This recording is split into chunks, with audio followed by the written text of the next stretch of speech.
어느 비 오는 날에 나는 나를 괴롭히는 녀석에게서 성 앞 광장으로 나오라는 부름을 받고 그곳에서 기다리면서 아직도 물방울이 뚝뚝 듣는 검은 밤나무에서 떨어지는 젖은 나뭇잎을 두 발로 헤집고 있었다.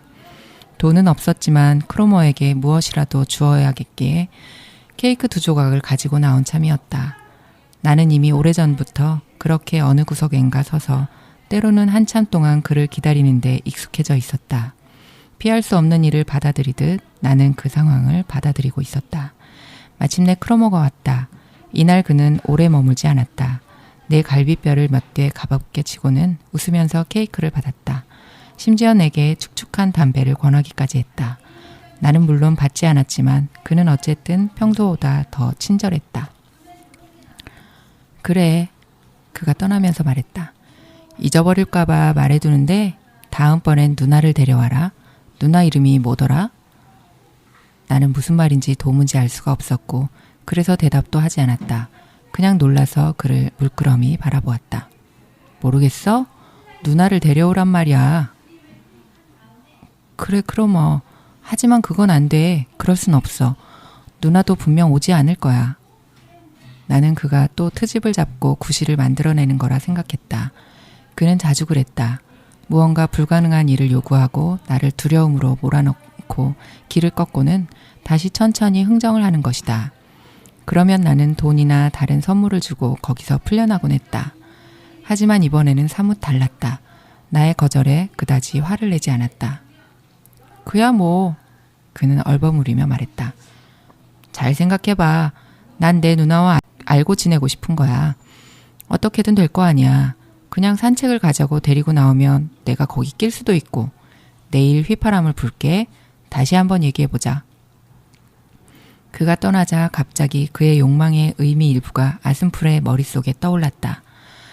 나는 아직 어린아이에 지나지 않았지만 그래도 소문으로 들어서 소년들과 소녀들이 조금 더 나이가 들면 뭔가 비밀스럽고 상스러운 금지된 일들을 함께 하기도 한다는 사실을 알고 있었다. 이제 그러니까 내가 갑자기 그게 얼마나 끔찍한 일인지 아주 분명하게 깨달았다. 즉시 절대로 그렇게는 하지 않겠다고 단단히 결심했다. 하지만 그런 다음에는 무슨 일이 일어날지, 크로머가 내게 어떻게 복수할지에 대해선 감히 생각조차 할 수 없었다. 이제 새로운 고문이 시작되었다. 아직도 충분치 못했던 것이다. 아무런 위안도 없이 두 손을 호주머니에 집어넣고 텅 빈 광장을 가로질러 걸었다. 새로운 고통, 새로운 종살이였다. 그때 산뜻하고 낮은 목소리가 나를 불렀다. 나는 깜짝 놀라 달리기 시작했다. 누군가 내 뒤로 달려오더니 손 하나가 나를 부드럽게 붙잡았다. 막스 데미안이었다. 나는 그렇게 붙잡혀 있었다. 너였어? 나는 불안스레 말했다. 깜짝 놀랐잖아. 그는 나를 찬찬히 바라보았다. 그의 눈길이 그때보다 더 어른스럽고 우월하고 꿰뚫어보는 듯한 눈길이었던 적은 없었다. 우리가 함께 이야기를 나눈 지도 한참 되었다. 그거 참 유감인걸? 그가 정중하면서도 아주 확고한 태도로 말했다. 하지만 들어봐. 사람이 무언가에 그렇게까지 놀라서는 안 되지. 그래, 그렇지만 그럴 수도 있는 거지. 사정이 이런 것 같은데 만일 내게 아무 짓도 안 한 누군가를 보고 그렇게 소스라치게 놀란다면 그 사람은 생각을 하기 시작하지. 이상한 일이라 호기심이 생기는 거야. 그는 내가 이상하게 잘 놀란다고 여기고 계속 이렇게 생각해. 두려움을 느낄 때만 그러는 법인데 하고 말이야. 겁쟁이들은 늘 두려워하지. 하지만 내 생각에 넌 원래 겁쟁이가 아니야. 안 그래? 물론 그렇다고 영웅도 아니지만 넌 지금 무서워하는 것들이 있어. 무서워하는 사람들도 있고. 하지만 누구도 그런 게 있어서는 안 돼. 절대로 사람을 무서워해서는 안 돼. 너 나를 무서워하는 건 아니지? 아니, 무서워하고 있나? 아니야. 전혀 안 무서워. 좋아. 그것 봐. 하지만 내가 무서워하는 사람들이 있지? 모르겠어. 나 좀 내버려둬. 나한테 뭘 바라는 거야? 그는 나와 함께 걸음을 옮겼다. 나는 도망칠 생각으로 더욱 빨리 걸었다. 옆에서 내게 닿는 그의 눈길을 느꼈다. 이렇게 생각해보자. 그가 다시 말을 이었다. 내가 너한테 좋은 마음을 품고 있다고 말이야. 어쨌든 나를 두려워할 필요는 없어. 나는 너한테 실험을 해보고 싶어. 재미도 있고 게다가 아주 쓸모 있는 걸 배울 수 있는 실험이지. 잘 봐. 나는 이따금 사람들이 생각 읽기라고 부르는 기술을 시험해보곤 하거든. 이건 마법은 아니야. 하지만 그 방법을 모른다면 무척 이상하게 보일 거야. 그걸로 사람들을 아주 깜짝 놀라게 할 수 있으니까. 자, 한번 시험해보자. 그러니까 나는 너를 좋아해. 아니면 적어도 내게 관심이 있고, 그래서 내 안에 숨어 있는 듯 보이는 것을 밖으로 끄집어내고 싶어. 그렇게 하려고 벌써 첫걸음은 내디뎠어. 내가 너를 깜짝 놀라게 만들었으니까. 그러니까 넌 잘 놀라는 거지. 내가 두려움을 느끼는 일들과 사람들이 있는 거야. 그게 대체 어디서 왔을까? 사람은 그 누구도 두려워할 필요가 없는데 말이지. 누군가를 두려워한다면 그건 그 사람에게 자기를 지배할 힘을 내주었기 때문이야. 예를 들어 어떤 못된 짓을 했어. 그런데 다른 녀석이 그 사실을 안다. 그러면 그가 너를 지배할 힘을 갖게 되는 거지. 알아듣겠니? 아주 분명하지. 안 그래? 나는 어쩔 바를 모르고 그의 얼굴을 바라보았다.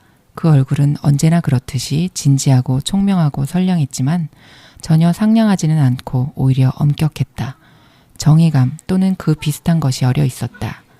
나는 내게 무슨 일이 일어나고 있는지 몰랐다.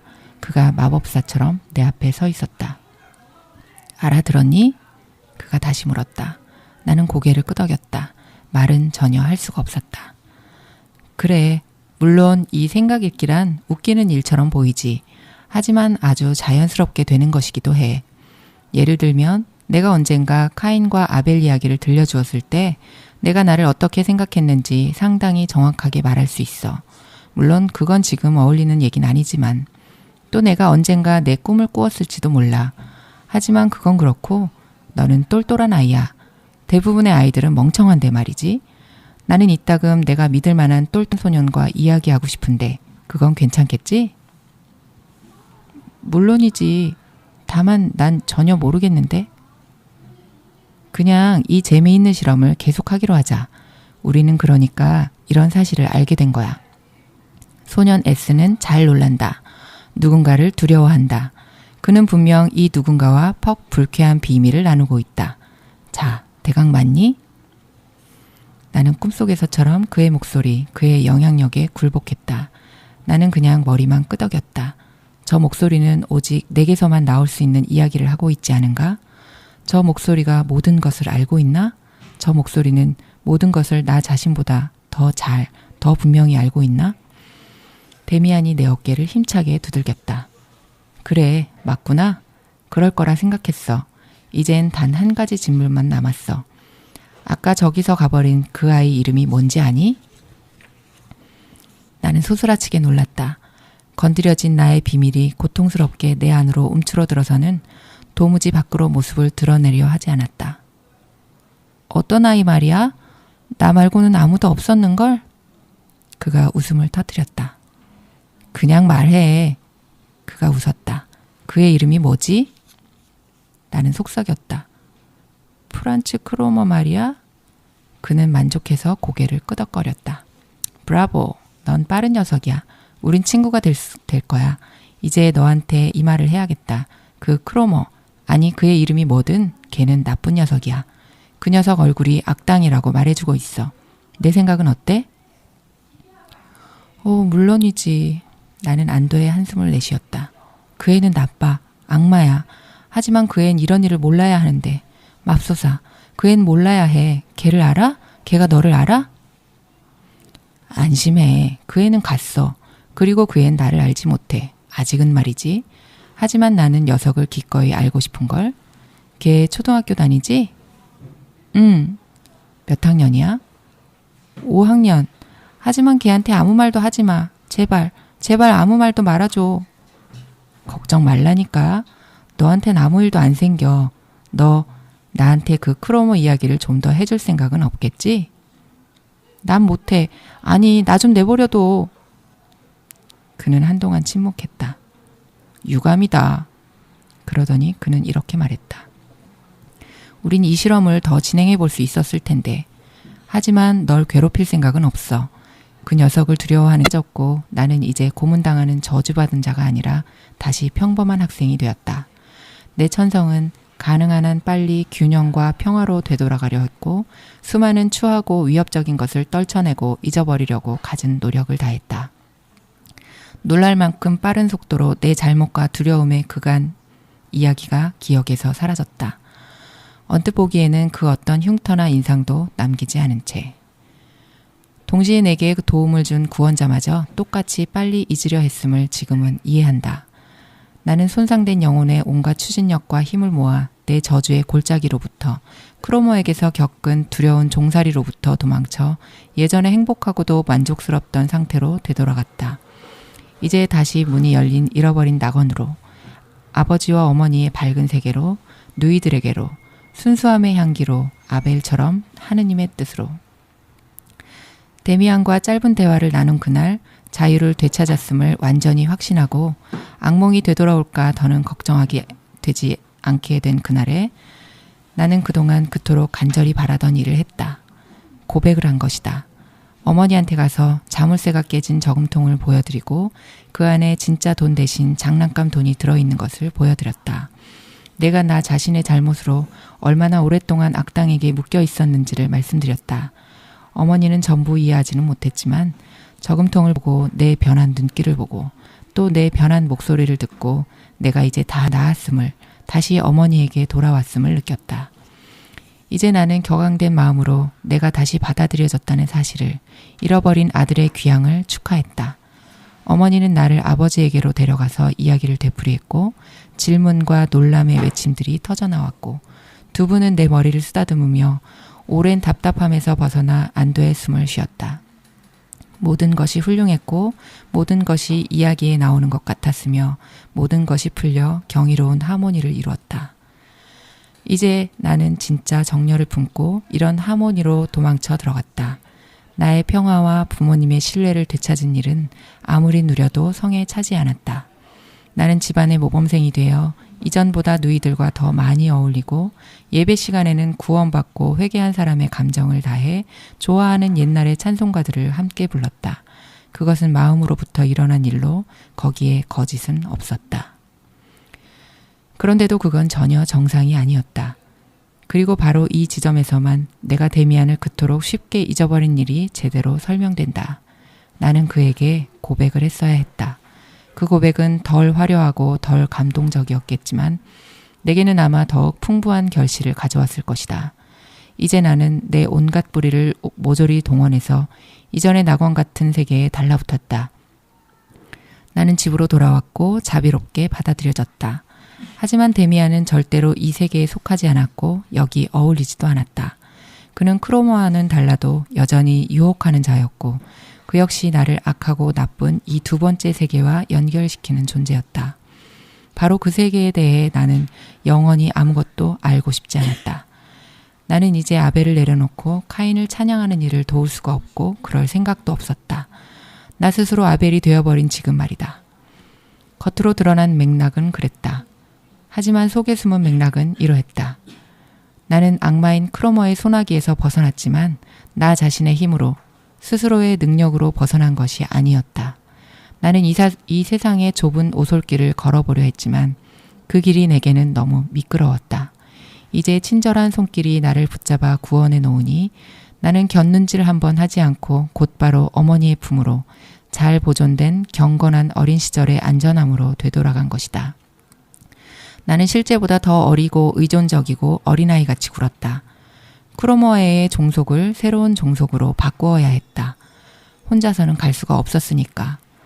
그렇게 나는 눈먼 가슴으로 아버지와 어머니에게 옛날의 사랑스러운 밝은 세계에 종속되는 것을 선택했다. 그것이 유일한 세계가 아님을 잘 알면서도. 그러지 않았더라면 나는 데미안을 붙잡고 그에게 비밀을 털어놓았을 것이다. 내가 그러지 않은 것이 당신은 그의 이상한 생각에 대한 지극히 올바른 불신처럼 생각되었지만 실제로는 두려움에 지나지 않았다. 데미안은 내게 부모님보다 더 많은 것을 기대했을 테니까. 훨씬 더 많은 것을. 자극과 경고, 조롱과 아이러니를 동원해서 나를 훨씬 더 독립적으로 만들려고 했을 테니까. 아, 지금은 안다. 자기 자신에게로 이르는 길을 가는 것보다 사람이 더 싫어하는 일은 없다는 것을. 그런데도 반년쯤 지난 뒤에는 유혹에 저항할 길이 없었다. 산책 중에 아버지에게 어떤 사람들은 카인이 아벨보다 더 낫다고 여기는데 어떻게 생각하는지 물었다. 아버지는 매우 놀라서 그것은 별로 새로울 것도 없는 관점이라고 설명해 주었다. 심지어 초기 그리스도교 시대에 이미 나타났던 생각으로 예를 들면 카인파라 불리던 종파에서 그렇게 가르쳤다고 한다. 하지만 물론 이런 정신나간 가르침은 우리의 신앙을 망가뜨리려는 악마의 시도에 지나지 않는 것이라고도 했다. 만일 사람들이 카인이 정당하고 아벨이 그러다고 믿는다면 하느님이 틀렸다는 결론이 나올 테니까. 즉 성서의 하느님이 유일하고 올바른 분이 아니라 거짓된 분이라는 결론 말이다. 정말로 카인파는 그 비슷한 것을 가르치고 설교했지만 이런 이단은 오래전에 사라졌다고 한다. 다만 아버지는 나의 학교 친구가 그런 것을 다 알다니 이상하다고 했다. 그러고는 그런 생각은 그만두라고 엄중히 타일렀다.